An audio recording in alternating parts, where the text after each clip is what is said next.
কারণ দ্বিতীয় দফায় যেন হাড্ডাহাড্ডি না হয় সেই কারণে এটা ছাড়ল সিআরপিএফ। দেখে নাও এবার ড্রোন শটটা। মাস ম্যান ভেহিক্যাল। উত্তরবঙ্গ দেখছে, এবার দক্ষিণবঙ্গ দেখবে। এই গাড়িগুলি ভারতের সেনাবাহিনী ব্যবহার করে। পাথর বা অন্য কিছু মারলেও নষ্ট হয়ে যাবে না, সেই গাড়িগুলি দ্বিতীয় দফায় প্রচুর হারে ব্যবহার করা হবে। এই গাড়িগুলি ভারতের দুর্গম এলাকায় ব্যবহার করা হয়।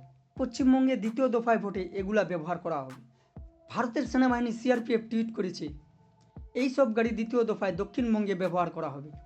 কারণ এই সব গাড়ি দেখা হচ্ছে দ্বিতীয় দফায় ভোটে অশান্তি করার চেষ্টা করবে তাদের জন্য। তারা ভয় পাবে, সাধারণ মানুষ না। সাধারণ মানুষের মনে যেন কোনো ভয় না থাকে। এইসব সিআরপিএফের গাড়ি বর্তমানে কলকাতার অলিতে গলিতে চলতেছে। কারণ যেই সব জায়গায় অনেক পার্টি ভোটারকে ধমকে রেখে দেয় বাড়িতে, ভোট দিতে যেতে হবে না, নাহলে আপনাদের অবস্থা খারাপ আছে, সেই সব জায়গাতে যেন তৎকাল অ্যাকশন নেওয়া যায়।